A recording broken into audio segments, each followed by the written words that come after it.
A ton, Philly. In fact, most of their games are of the low-scoring variety. Tobias Harris in the key wanted to go up and under, maybe even through Gabriel. That was good discipline by Gabriel. It really was. Now, wearing number 1 because, of course, number 13 is retired. The great Wilt Chamberlain. Stu, remember the last time these two teams played? LeBron didn't play, but AD did. And AD basically outplayed Embiid that night. AD had one of his better games of the year, or his best game of the year, especially defensively. And Stanley Johnson, the next 9 on the road for Philly, including tonight. And you're talking about the defense. When you look times in a row that they've given up 50% or better from the field. Yeah, I mean, the late game the other night, the Lakers also had 34 assists. But again, as Stu just mentioned, 52% by the Cavs as Russ goes in and finishes with the left-handed later because all of those teams, or 2 of those teams, were playing. Now Reeves, the reverse layup. Good play by Gabriel. Oh! Dwight came down the middle with 2 big steps and lost the handle. Johnson finally for the Lakers from the outside. A very fortunate play there as Dwight goes, man, I wish it was anybody but K-Love. But so be it. It was one of the highlights of the year. And that's our All-State Mayhem moment as Dwight was unable to throw it down a moment ago, which would have been a great highlight for the Lakers. 1 for 9 to start the game for Philly until Joel Embiid hits. Get the ball inside to our MVP. Second in points right now, Joel Embiid. Alone on the wing. Westbrook, good flash that time by Dwight, and he scores. It was a nice. But of course, everyone here disappointed. But the point made by taken by Embiid with the handle. Now the left wing side, 3-pointer, and Philadelphia's got the lead. And defense to offense. Got out in early. 7 years, came back, settled in the Seattle area.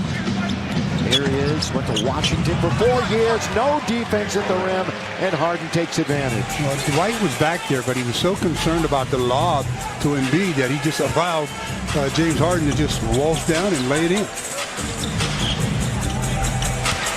Austin Reeves looks to attack. Boy, they left him momentarily. You're not going to get it through Embiid. Not that way, at least. Not when you show him the ball that early. Joel 10th in the NBA in blocks. Another look at that basket by James Harden. Look at Dwight. He's there, but he's worried about the lob or the pass to Embiid, so he just stays back, and easy layup for Mr. Harden. You know, and for good reason. You know, you always think about the Beard as being one of the great scorers, and he certainly is. But right now, he's currently second in the NBA in assists. Rise fire from 3. Carmelo's got another rebound. Quickly now to Reeves. Reeves has just played well all year long. Since really establishing himself during the preseason. To the free throw line goes Stanley Johnson. Doesn't want anything to do with the 15-foot jump shot. They're so concerned about getting it to Carmelo that the clock is winding down on him. Oh, Augustine, nice play.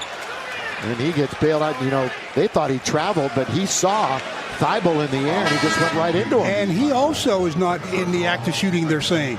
This is a really strange scenario here, where he got Thibault in the air and looked like he was going to just elevate to shoot, and they say no. Ray Acosta, Brent Barnaky, Sean Wright. Those are our 3 officials here tonight. George Niang comes into the game from Iowa State. Same school as THT. There he is trying to guard Augustine. What a game he had the other night. Didn't miss a shot.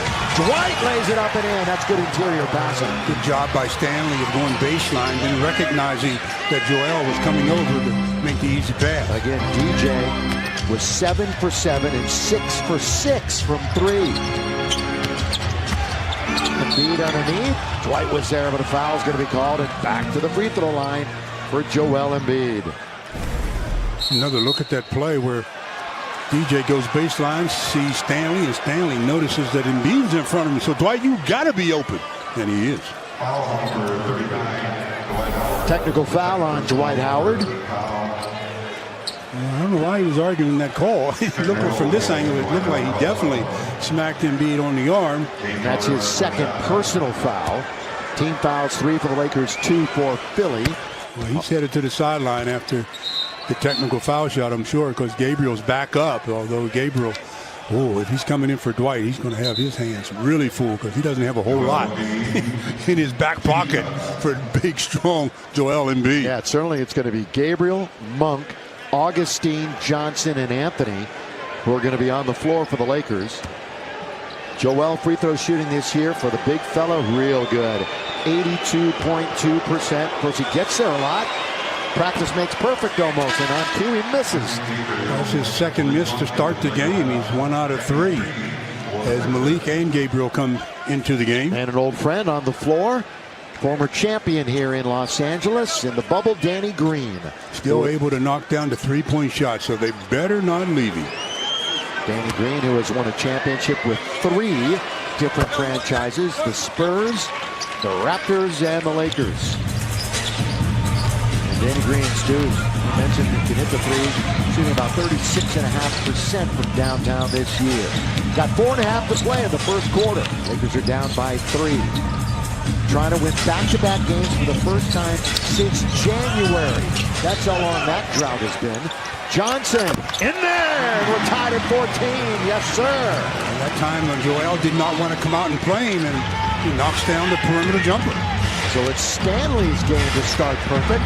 He's 3 for 3. Harden gets to the rim. They top it around. Here come the running Lakers. Augustine, Monk, 1 bounce dribble, 4 rhythm.